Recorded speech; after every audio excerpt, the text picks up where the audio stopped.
Hello दोस्तों, स्वागत है मेरे एक नए वीडियो में। और मैं आपको पढ़ा रहा था कि जो गुरु बीजाणु हैं वो कैसे बनते हैं। ठीक है, तो मैं आज आपको पढ़ाऊंगा मादा युग्मकोद्भिद का विकास। मैं कल आपको क्या पढ़ा दिया था? जो बीजांड है उसकी संरचना हमने बता दी थी, अपरिपक्व बीजांड की संरचना बता दी थी। उसमें रैफे, नाभिका, बीजांड वृंत, बीजांड काय, ये सभी चीज़ें हमने आपको बता दी थी। और आज हम आपको पढ़ाएंगे मादा युग्मकोद्भिद का विकास। ठीक है, तो अब चलिए चलते हैं आगे। तो मैं आपको एक अपरिपक्व बीजांड की संरचना में बता रहा हूँ आपको। ठीक है, बना रहा हूँ, आप मेरे साथ ही इस फिगर को बनाते हुए चलिएगा।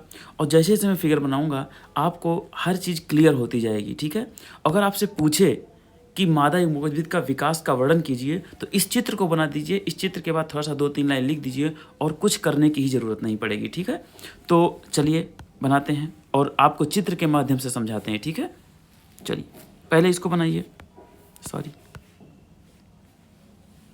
क्या बनाइए? पहले अपरिपक्व बीजांड बनाइए। ठीक है,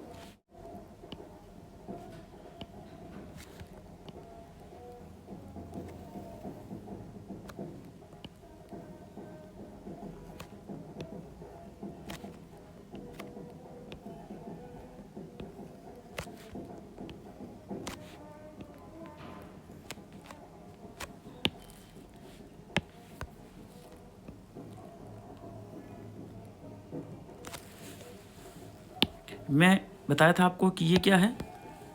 ये क्या है? बीजांड काय है, जिसे न्यूसिलस बोलते हैं। ठीक है, न्यूसिलस हो गया। ये चलाजा, ये चलाजा एंड है। ठीक है, ये क्या है? माइक्रोपाइल है, माइक्रोपाइल। ठीक है, चलाजा मतलब निभाग होता है, न्यूसिलस मतलब बीजांड काय होता है, माइक्रोपाइल क्या होता है? बीजांड द्वार होता है। ठीक है, ये मैंने आपको बता ही दिया कि ये क्या है? बीजांड वृंत है, जिसे हम क्या बोल देते हैं? फ्यूनिकलस, फ्यूनिकल्स बोलते हैं। ठीक है, अब देखिए क्या होता है कि इसमें ये कोशिकाओं से भरा होता है न्यूसिलस। आपको पता ही है कि न्यूसिलस क्या होता है? कोशिकाओं से भरा होता है। ठीक है, लेकिन अब न्यूसिलस का जो एक कोशिका है न्यूसिलस की, ठीक है, न्यूसिलस की एक कोशिका होती है, क्या होती है वो? क्या करती है? आकार में बड़ी हो जाती है। ठीक है, क्या होती है? न्यूसिलस की एक कोशिका, अब जो मैं लिख रहा हूँ उसको लिखते रहिए नीचे नीचे, कि न्यूसिलस की जो एक कोशिका है बीजांडकाय की, वो क्या होती है? आकार में बड़ी हो जाती है। ठीक है, जो किस भाग में होती है? माइक्रोपाइल के भाग में। ठीक है, माइक्रोपाइल के पास जो बीजांडकाय की एक कोशिका है वो आकार में बड़ी हो जाती है और वो किस तरीके से व्यवहार करने लगती है? गुरु बीजाणु मातृ कोशिका के समान व्यवहार करने लगती है। ठीक है, तो ये क्या है? क्रियात्मक यानी फंक्शनल, क्रियात्मक गुरु बीजाणु मातृ कोशिका।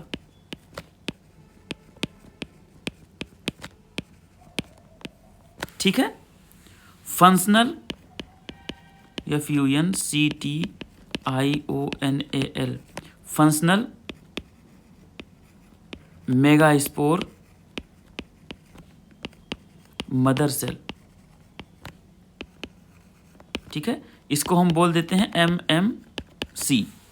ठीक है, अब मैं MMC ही यूज करूंगा इसको। ठीक है, आप ये समझिएगा, क्रियात्मक गुरु बीजाणु मातृ कोशिका, MMC को समझना। ठीक है, तो ये कैसे बनता है? इसको जो क्रिया फंक्शनल मेगास्पोर मदर सेल कैसे बनता है ये, तो आप नीचे बिल्कुल यहाँ पे नीचे एक स्टार लगा के लिख लीजिए ऐसे।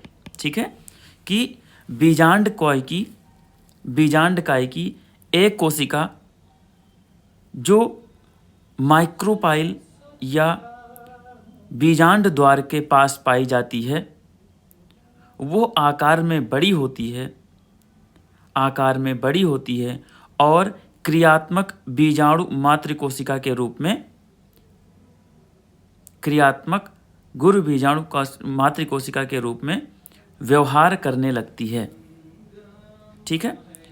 तो क्रियात्मक गुरु बीजाणु मातृ कोशिका किससे कहाँ से बनी है? ये बीजांडकाय यानी न्यूक्लियस के एक कोशिका से ही बनी है, ठीक है। और ये क्या होता है? द्विगुणित होता है, 2n होता है, ठीक है। इतना चीज़ समझ में आया? अब इतना चीज़ समझ में आया हो तो अब मैं इसको क्या करूँगा? लार्ज कर लूँगा, इसको निकाल लूँगा बाहर। अब इसको बड़े में देखते हैं, ठीक है। ये क्या है?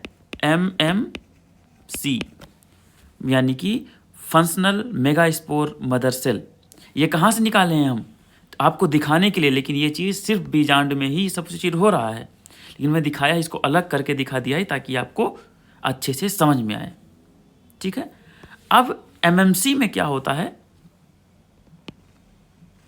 बनाइएगा बढ़िया पूरे कॉपी में अच्छे से, ठीक है। MMC में क्या होता है कि एक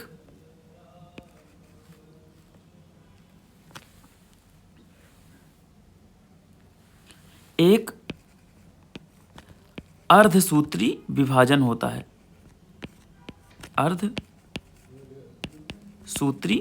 विभाजन होता है। और आपको पता है अर्धसूत्री विभाजन में गुणसूत्रों की संख्या क्या हो जाती है? आधी हो जाती है। और एक कोशिका से 4 कोशिका का निर्माण हो जाता है, ठीक है। अगर आप अर्धसूत्री और समसूत्री विभाजन पढ़े हैं तो एक अर्धसूत्री विभाजन में एक कोशिका कितनी कोशिकाओं में विभाजित हो जाती है? 4 कोशिकाएं बनती हैं। अगर नहीं पढ़े हो तो मैं आपको आगे पढ़ाऊंगा कि अर्धसूत्री विभाजन और जो है समसूत्री विभाजन क्या होता है, लेकिन आप अभी समझिए कि एक अर्धसूत्री विभाजन इसमें होता है। और इससे कितनी कोशिकाएं बन जाती हैं? 4 कोशिकाएं बन जाती हैं,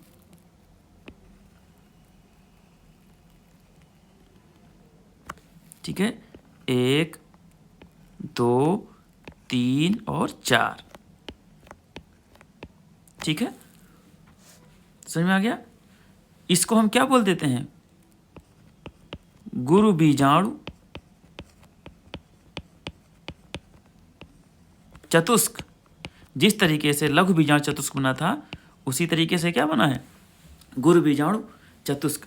सभी क्या हैं? अगुणित हैं, क्योंकि पता है ना कि ये जब 2n है MMC और जब अर्धसूत्री विभाजन होगा तो क्या होगा? एक सेट क्रोमोसोम कम हो जाएगा, तो आधे हो जाएंगे क्रोमोसोम, यानी 2 सेट था तो एक ही सेट बचेगा।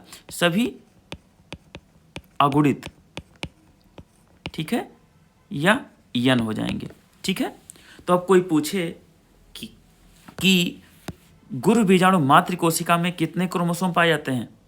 अगुणित हो या द्विगुणित होता है? तो ये द्विगुणित होता है। लेकिन वही क्या होता है? गुरु बीजाणु चतुष्क क्या होता है?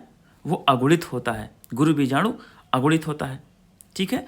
और अब देखिए लघु बीजाणु चतुष्क जो है वहाँ पे नर में क्या होते थे?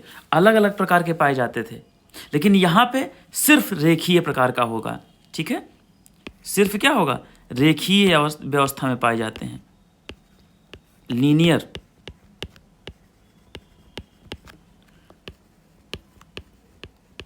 केवल रेखीय अवस्था में, ठीक। तो इनकी व्यवस्था कैसी होगी? सिर्फ रेखीय होगी। वहां पे F शेप्ड पाया जाता था, T शेप्ड होता था, ठीक है, क्रोसित के आकार का होता था, लेकिन यहाँ पे सिर्फ केवल रेखीय अवस्था में गुरु बीजाणु चतुष्क पाए जाएंगे, ठीक है। अब देखिए क्या है आगे, क्या होगा देखिए, बनाते चलिए हमारे साथ, ठीक है। ये अर्धसूत्री विभाजन हो गया। देखो यहाँ पे अर्धसूत्री विभाजन हुआ है। पूछेगा क्वेश्चन कि गुरु बीजाणु जनन में अर्धसूत्री विभाजन कहाँ होता है? फंक्शनल मेगास्पोर मदर सेल में होता है, यानी गुरु बीजाणु मातृ कोशिका में अर्धसूत्री विभाजन होता है, जिससे गुरु बीजाणु चतुष्क बनता है, जो सभी अगुणित होते हैं और वो सिर्फ केवल रेखीय अवस्था में पाए जाते हैं, ठीक है। अब देखिए अगला क्या होगा? अगला ये होगा कि अधिकतर, जैसे मैं लिख रहा हूं इसे लिखिए इसी तीर बना करके, अधिकतर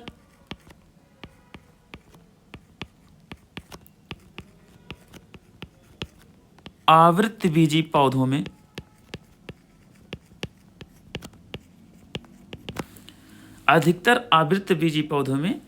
ये जो 3 होते हैं ना, ऊपर के 3, ठीक है, वो क्या हो जाते हैं, नष्ट हो जाते हैं। अब देखिए एक भी चीज़ और याद रखिए कि जो मैं यहाँ पे एमएमसी बनाया हूँ, ठीक है, वो देखिए यहाँ पे ये कौन सा एंड है, ये एमएमसी मैक्रोपाइल एंड है और ये चलाजा एंड है, ठीक है। तो हम एम और सी से बताएंगे। ये क्या है, ये चलाजा बिंदु की ओर है और ये माइक्रोपाइल बिंदु की ओर है, ये कोशिका। इसे हम निभाग बोलते हैं और इसे बीजांड द्वार बोलते हैं, ठीक है, ठीक है। जिस तरीके से यहाँ पे चलाजा है और यहाँ पे माइक्रोपाइल है, यहाँ पे माइक्रोपाइल एंड है, यहाँ चलाजा एंड है। तो क्या है, देखो जो अधिकतर आवृत्तिबीजी पौधों में क्या होता है, जो निभाग की ओर जितनी 3 कोशिकाएं हैं, देखो निभाग की ओर ये 3 कोशिकाएं हैं कि नहीं है, ये क्या करती हैं, नष्ट हो जाती हैं। सिर्फ एक ही बचता है, सरवाइव करता है, ठीक है। तो अधिकतर आवृत्तिबीजी पौधों में निभाग के ओर की 3 कोशिकाएं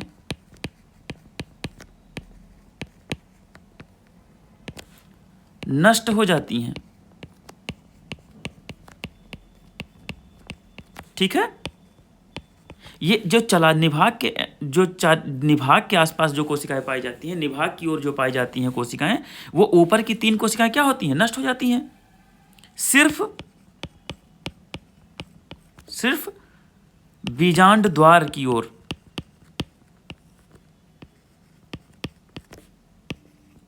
या माइक्रोपाइल की ओर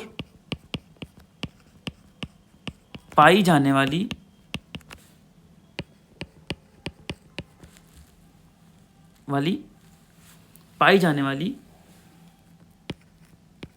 एक गुरु बीजाणु, ये कोशिका की जगह पे गुरु बीजाणु लिख लीजिए, 3 गुरु बीजाणु, आवृत्तबीजी 3 गुरु बीजाणु, ठीक है। अधिकतर आवृत्तिबीजी पौधों में निभाग की ओर की 3 गुरु बीजाणु नष्ट हो जाती हैं। सिर्फ बीजांड द्वार की ओर पाई जाने वाली एक गुरु बीजाणु क्या करता है, जीवित रहता है, जीवित बचता है, ठीक है। इतना चीज यहां पे लिख लीजिएगा तीर के अंदर, आपको लिखने की कोई जरूरत नहीं है। अगर पूछेगा कि गुरु बीजाणु का जो है विकास या फिर मादा युग्मकोद्भिद का विकास अगर पूछेगा तो आपको लिखने की कोई जरूरत नहीं है, सिर्फ आप ये चित्र बना दीजिएगा, बस आगे बढ़ जाइएगा, ठीक है। अब देखिए अगर आप एक चीज़ और देखिए, अगर आप ये चीज़ बना रहे हैं, अगर आप ये बना दे रहे हैं तो ये जरूर बनाइएगा कि ये माइक्रोपाइल भाग है और ये सी मतलब चलाजा भाग है, ठीक है। ये जरूर बना दीजिएगा और यहाँ भी बना दीजिएगा। देखो ये माइक्रोपाइल भाग है और ये चलाजा भाग है, कि पता तो चले कि अगर पोलैरिटी है तो पोलैरिटी पता चले कि किधर चलाजा भाग रहा और किधर जो है माइक्रोपाइल भाग है, ठीक है। अब ये चीज़ समझ में आ गया। अब देखिए जब 3 जनरेट हो जाएंगे, देखिए एक चीज़ आराम से देखिए, जो मैं बना रहा हूँ उसको बनाइए।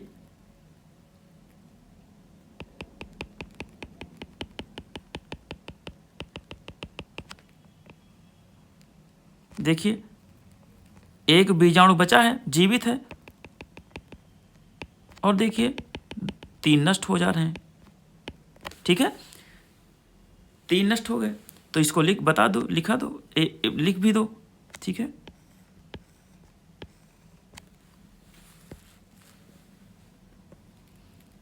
क्या होगा, डीजेनरेटिंग माइक्रोस्पोर मेगास्पोर, डीजेनरेटिंग मेगास्पोर मतलब मृतक गुरु बीजाणु, ठीक है। मतलब ये मर रहे हैं और ये क्या है, जीवित गुरु बीजाणु, ठीक है। इतना चीज समझ में आ गया। अब देखिए आगे क्या होगा। अब जो ये है, जो ये गुरु बीजाणु है, किधर वाला, बीजांड द्वार की ओर वाला जो गुरु बीजाणु है, वो क्या करता है, आकार में बड़ा होता है, आकार में क्या करता है, बड़ा होता है। ठीक है, जब आकार में बड़ा होगा तो ये फूल के कितना बड़ा होगा, ये देखो। ठीक है, फिर आकार में बड़ा हुआ और इसको हम क्या बोल देंगे, गुरु बीजाणु। ठीक है, क्रियात्मक यानी फंक्शनल गुरु बीजाणु, फंक्शनल क्रियात्मक गुरु बीजाणु क्या होता है, एन है। ठीक है, अगुणित होगा, गुरु बीजाणु क्या होगा, अगुणित होगा। इतना चीज समझ में आया, मैं आगे बढ़ सकता हूं। अब देखिए क्या है,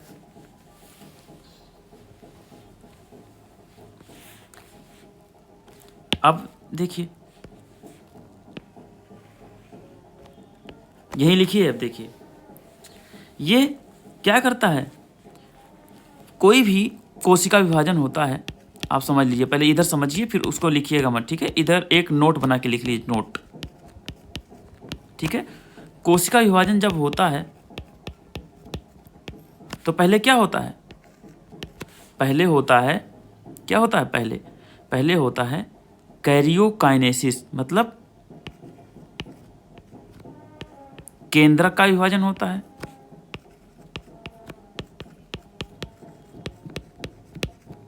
जिसे बोलते हैं कैरियोकाइनेसिस। ठीक है, KARYOKINESIS, कैरियोकाइनेसिस होता है। केंद्रक विभाजन के बाद क्या होता है, उसका जीवद्रव्य विभाजन होता है। जीवद्रव्य नहीं, इसको लिख लो कोशिका द्रव्य।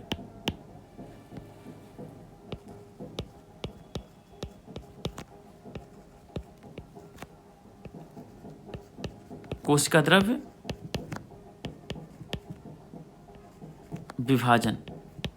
ठीक है, लेकिन अब इसमें क्या है कि सिर्फ इसमें क्या होता है, केंद्रक का विभाजन होता है। ठीक है, इसमें क्या होता है, केंद्रक का विभाजन होता है, यानी कि हाँ, गुरु बीजाणु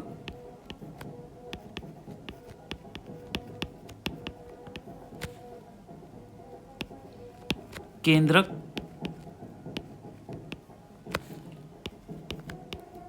तीन बार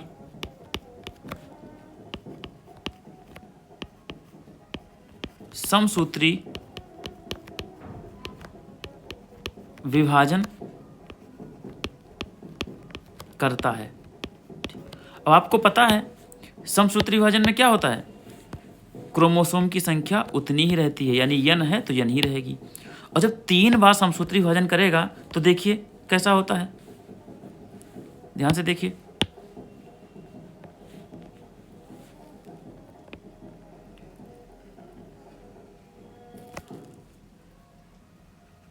ये 1 से 2 हो गया, यानी 1 बार विभाजन हुआ। फिर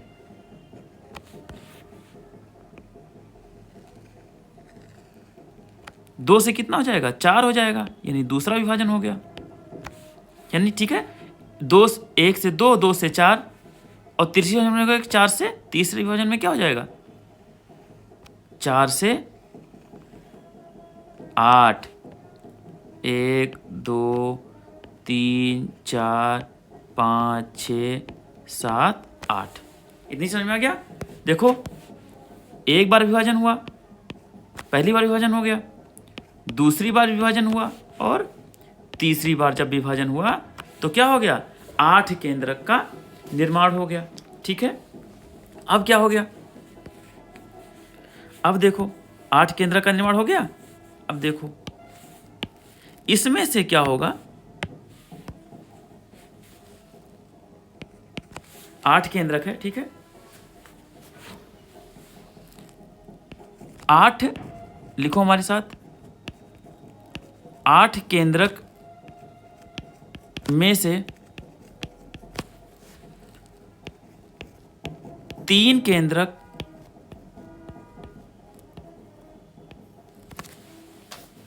3 केंद्रक, 8 में से 3 केंद्रक। अब पता ही ना कि ये चलाजा भाग है और ये माइक्रोपाइल का भाग है, माइक्रोपाइल की ओर है, एक चलाजा की ओर है। तो 8 केंद्रक में से 3 केंद्रक यानी निभाग है, ये सी क्या है, निभाग है। 3 केंद्रक निभाग की ओर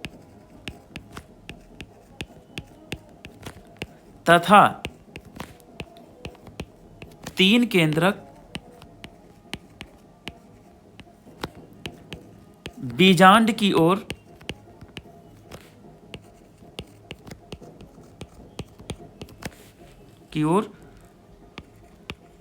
पलायित हो जाते हैं, मतलब पलायन हो जाता है उनका, वो चले जाते हैं उधर, पलायित हो जाते हैं। ठीक है, अब देखो क्या है, मैं आपको बना रहा हूं, देखो क्या होगा। देखो ये जो 3 हैं क्या होगा, देखो सही से, ये निभाग है, ये निभाग की ओर है और ये बीजांड द्वार है, बीजांड द्वार है। तो एक इधर, एक 2 इधर और एक 3 इधर, 3 इधर चले जाएंगे और 1 2 और 3 इधर चले आएंगे। ठीक है, तो देखो कैसा बनेगा, फिर पलायित हो जाएंगे। तो पलायित हो जाएंगे तो फिर कैसा बनेगा, देखो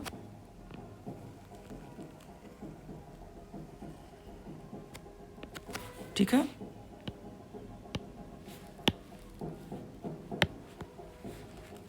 देखो 1 2 और 3 इधर हो जाएंगे, 1 2 3 इधर हो जाएंगे और 2 ये बीच में रह जाएगा। इतना चीज समझ में आया। अब यहाँ पे क्या, जब केंद्रक का विभाजन हो गया, ये चीज केंद्रक का विभाजन हो गया, अब क्या होगा, कोशिका द्रव्य का विभाजन होगा। अब क्या होगा, कोशिका द्रव्य का विभाजन।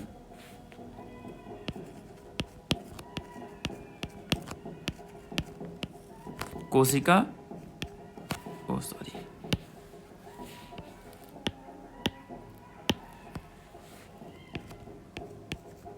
कोशिका द्रव्य का विभाजन। और जब कोशिका द्रव्य का विभाजन होगा तो क्या होगा, देखो इधर, 1 कोशिका, 2 कोशिका और एक 3 कोशिका। ठीक है,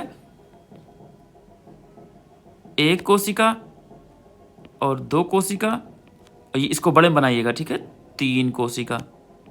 ठीक है, इतना समझ में आ गया।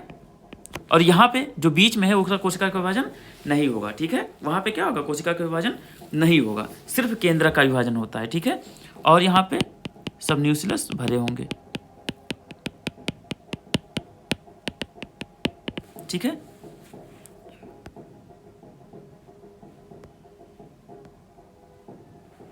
इतना चीज समझ में आ गया। अब देखो क्या होगा,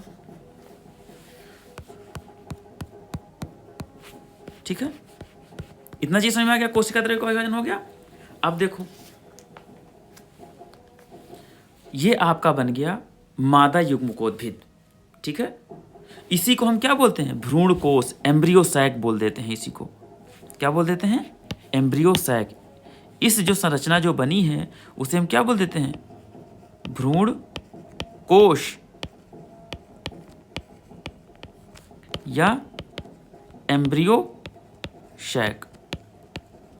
ठीक है, अब देखो, अब मैं समझ में आ गया। देखो मादा युग्मकोद्भिद का विकास चाहे आए, चाहे भ्रूण कोश का विकास,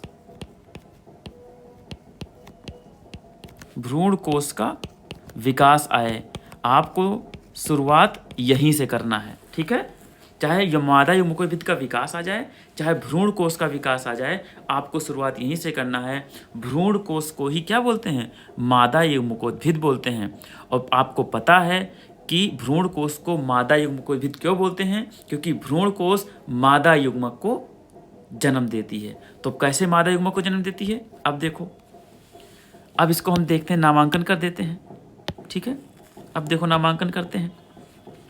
इसको हम क्या बोल देते हैं, तीनों को, ऊपर के जो तीनों हैं उनको हम क्या बोल देते हैं, ये है प्रतिमुख कोशिकाएं। ये मुख है, इसका ये मुख है तो इसके अपोजिट क्या होगा, इसके विरोध में क्या होगा, प्रतिमुख। तो क्या है ये, प्रतिमुख कोशिकाएं, प्रतिमुख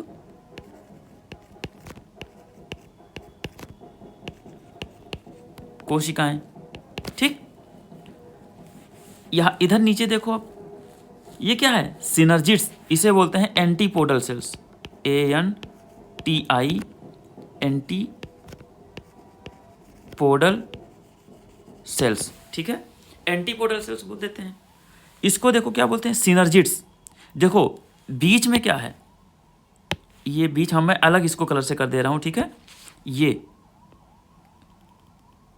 ये जो बड़ी है बीच में, जो कोशिका बड़ी है, ठीक है, वो क्या है बता दे रहे हैं आपको, वो क्या है, वो है एग सेल है, यानी अंड कोशिका है, ये अंड कोशा है। ठीक है, ये एग सेल यानी अंड कोशा, अंड कोशा।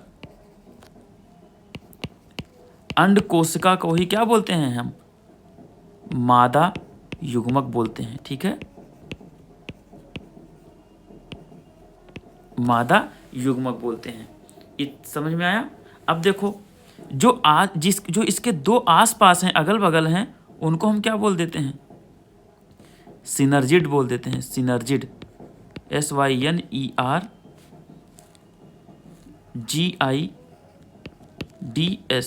सिनर्जिड्स मतलब सहायक कोशा। क्या बोल देते हैं, सहायक कोशा।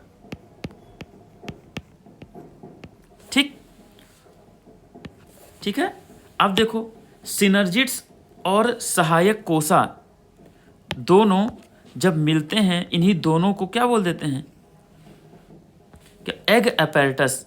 मतलब एग अपैरेटस का इंग्लिश क्या होता है, मैं आपको बता रहा हूं, अंड समुच्चय, अंड समुच्चय। इसका इंग्लिश देख लो, egg apparatus, egg APPARATUS, egg apparatus. ठीक है, कोशिका द्रव्य का विभाजन होता है। इस कोशिका द्रव्य के विभाजन से जो क्या होता है, सभी कोशिकाएं विभाजित हो जाती हैं। ऊपर की ओर ये प्रतिमुख कोशिकाएं होती हैं। ठीक है, ऊपर की ओर क्या होती हैं, प्रतिमुख कोशिकाएं होती हैं, ये प्रतिमुख कोशिकाएं होती हैं। और बीच में क्या होता है, बड़ा होता है जो एग सेल होता है, मादा युग्मक होता है, और सिनर्जिड्स होता है, सहायक कोशिका होती है। इतना चीज समझ में आया। ठीक है, अब देखो ये भ्रूण कोश है, भ्रूण कोश समझ में आ गया। अब और एग सेल यानी अंड कोशिका और सहायक कोशिका मिलकर के क्या बनाती हैं, अंड समुच्चय बनाती हैं। अब अगर कोई पूछे कि अंड समुच्चय में कौन कौन सी कोशिकाएं पाई जाती हैं, तो एक एग सेल पाया जाता है यानी अंड कोशा, और एक सहायक कोश, दो सहायक कोशा होती हैं। यानी कि देखो अंड कोशा कितनी होती है, एक होती है, अंड कोशिका क्या होती है, एक होती है। और सिनर्जिड्स कितने होते हैं, दो होते हैं। और प्रतिमुख कोशिकाएं कितनी होती हैं संख्या में, तीन होती हैं। और ये N होता है, और अंड कोशिका भी क्या होती है, N होती है। और सिनर्जिड्स पे क्या होते हैं, N होते हैं। मतलब सभी में क्या होता है, सिंगल सेट्स ऑफ क्रोमोसोम्स पाए जाते हैं। प्रतिमुख कोशिकाओं में भी सिंगल सेट्स ऑफ क्रोमोसोम, अंड कोशिका में सिंगल सेट्स ऑफ क्रोमोसोम, सहायक कोशिका में भी सिंगल सेट्स ऑफ क्रोमोसोम्स पाए जाते हैं। ठीक है, आप देखो भ्रूण कोश में देखो, अब आपको समझने वाली चीज है। ठीक है, भ्रूण कोश,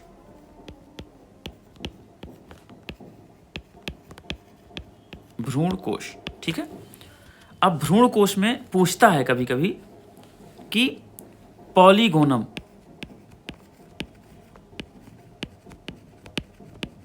पॉलीगोनम प्रकार के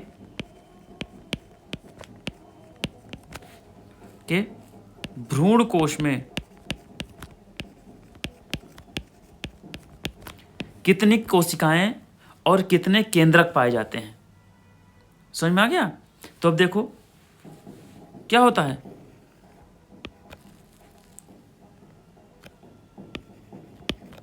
देखो केंद्रक कितने पाए जाते हैं पॉलीगोनम प्रकार के भ्रूणकोश में। जो मैं बताया हूँ आपको, पॉलीगोनम प्रकार के भ्रूणकोश का विकास में बताया हूँ, ठीक है। तो केंद्रक कितने हैं देखो, गिनो, मैं पीले पेन से गिन रहा हूँ। 1 केंद्रक, 2 केंद्रक, 3 केंद्रक, 4 केंद्रक, 5 केंद्रक, 6, 7, 8। 8 केंद्रक ही नहीं, 3 ऊपर 3 नीचे 6 और बीच में 2, 8, यानी कितने केंद्रक पाए गए 8 केंद्रक, ठीक है। कोशिका देखो कितनी पाई जा गई,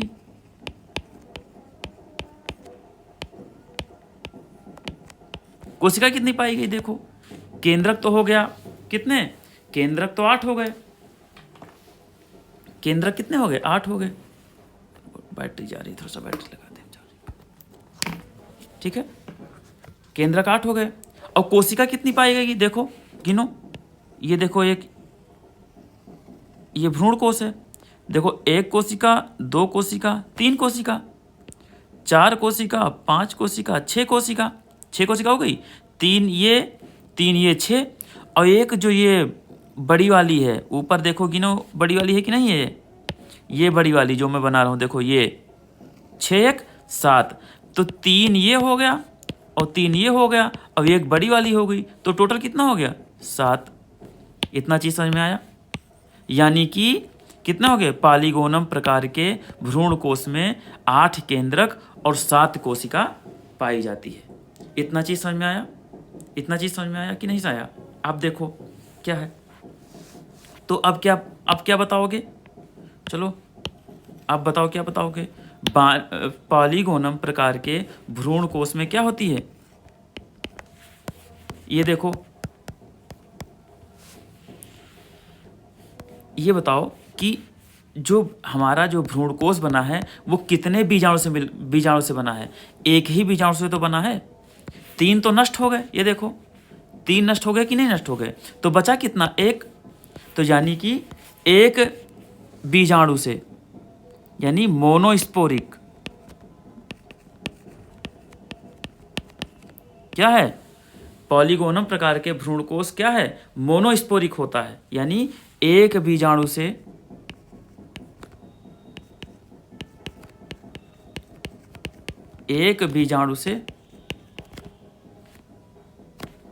भ्रूणकोश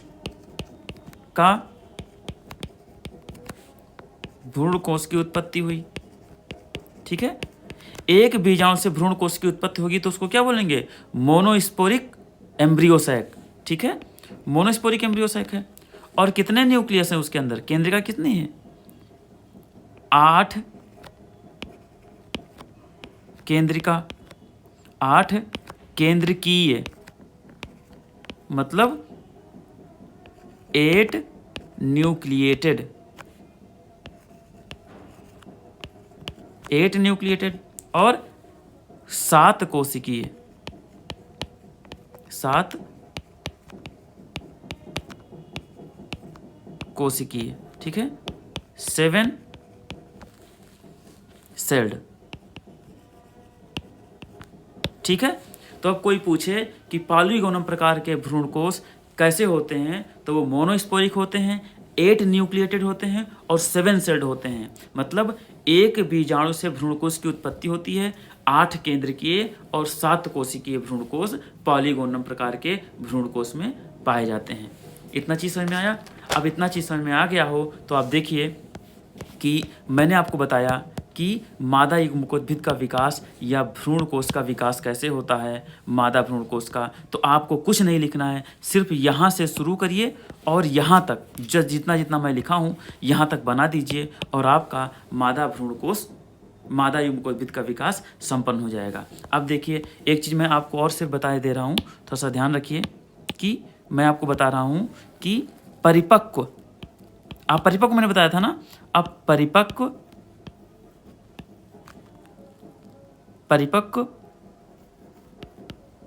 भ्रूणकोश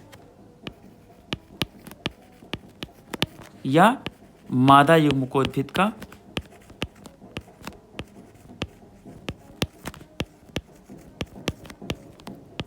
युग्मकोद्भिद का नामांकित चित्र। नामांकित चित्र। चाहे नामांकित चित्र आए और चाहे क्या आए, सचित्र वर्णन कीजिए, तो कुछ लिख भी देंगे आप बड़े आराम से, क्योंकि मैं लिखाया ही हूँ, उसी को नीचे लिख दीजिएगा, आपका काम हो जाएगा। ठीक है। तो और ये भी पूछे, अगर कुछ भी पूछे, मान लो कि एनाट्रोपस,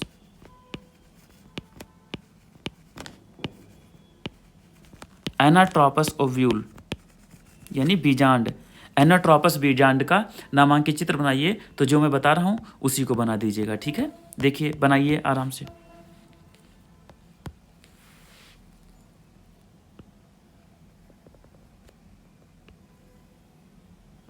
देखिए कैसे बनता है।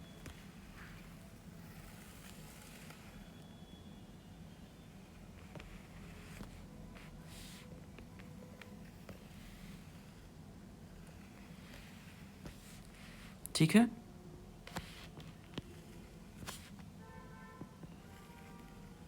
ये हो गया और ये हो गया। ठीक, अब देखिए बढ़िया से बनाइए। ठीक है, ये क्या हो गया, ये भ्रूणकोश हो गया। ठीक है, अब देखिए इसमें क्या पाया जाता है, 3 कोशिकाएं इधर पाई जाती हैं, आपको पता ही है, और 3 कोशिकाएं, 2 छोटी और 1 बड़ी। ठीक है, 2 छोटी 1 बड़ी, ये परिपक्व है, परिपक्व। और अब कभी भी पूछे भ्रूण कोश का नामांकित चित्र बनाइए, तो यही बनाना है आपको। ठीक है, परिपक्व ही बनाना है। ठीक है, और 2 यहाँ पे केंद्रक पाए जाते हैं। ठीक है,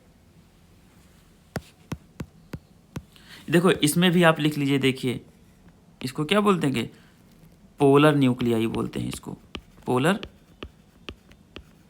न्यूक्लियाई यानी ध्रुवीय केंद्रक।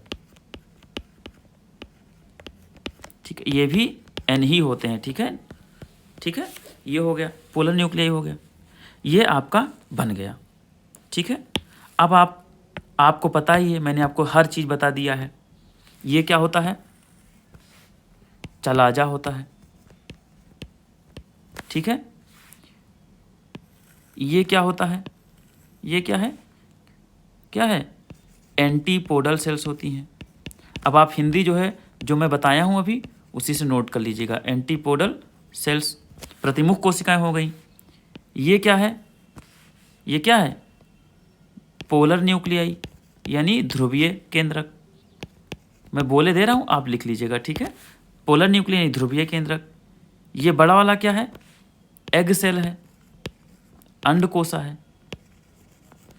और ये आसपास जिस अगल बगल ये कौन कौन है, ये सिनर्जिड्स हैं, मतलब सहायक कोशिका, सिनर्जिड्स, SYNERGIDS मतलब सहायक कोशिका है। और दोनों मिलकर के क्या बनाती हैं, एग अपैरेटस, एग समुच्चय मतलब अंड समुच्चय, एग APPRATUS, एग अपैरेटस हो गया। ठीक है, आपको पता है कि बीजांड 2 अध्यावरणों से मिलकर बना होता है, यानी कि क्या होता है, ये आउटर इंटेगुमेंट यानी बाह्य अध्यावरण, आउटर इंटेगुमेंट, और ये क्या है, अंदर वाला इनर इंटेगुमेंट। अब कोई पूछे कि कितने अध्यावरणों से मिलकर बना होता है, कितने अध्यावरणों से मिलकर घिरा होता है बीजांड, तो 2। ठीक है, आउटर इंटेगुमेंट, इनर इंटेगुमेंट हो गया। और आपको पता है कि जो फ्यूनिकुलस का जो कोशिकाएं हैं, अंडवृत्ति कोशिकाएं, वो क्या करती हैं, बॉडी पर क्या होती हैं, कुछ अलग से चढ़ जाती हैं बॉडी पे, उसको हम क्या बोल देते हैं, प्रसारित हो जाती हैं, उनको हम बोल देते हैं क्या, रैफे। क्या बोलते हैं, रैफे। तो ये रैफे है, RAPHE, रैफे हो गया। और जहाँ पे अब ये क्या है, फ्यूनिकुलस है, यानी बीजांड वृंत है। और जहाँ पे फ्यूनिकुलस और मेन बॉडी मिलती है, उसको क्या बोलते हैं, हाइलम बोल देते हैं, हाइलम। ठीक है, ये हाइलम हो गई। ठीक है, जहाँ पे मेन जो बॉडी होती है और बीजांड का मेन मुख्य भाग और बीजांडवृंत जहाँ पे मिलते हैं उसे क्या बोल देते हैं? हाइलम बोल देते हैं, HILUM। मैंने आपको ये सब चीज़ बता दिया है, ठीक है, हाइलम बोल देते हैं। इतना चीज़ समझ में आया। इसी को हम क्या बोलते हैं? परिपक्व भ्रूणकोश का मादा युग्मक भित्त का नामांकित चित्र, ठीक है, या एनाट्रोपस ओव्यूल यानी एनाट्रोपस बीजांड का नामांकित चित्र। इतना चीज़ समझ में आ गया, ठीक है। अब यहाँ पे चित्र लिख दीजिए, चित्र, ठीक है। क्या है कि परिपक्व बीजांड या एनाट्रोपस बीजांड या क्या है? भ्रूणपोष का नामांकित चित्र, ठीक है। समझ में आ गया? इतना चीज समझ में आ गया। अब क्या है? नर युग्मक बन गया आपका, मादा युग्मक बन गया, ठीक है।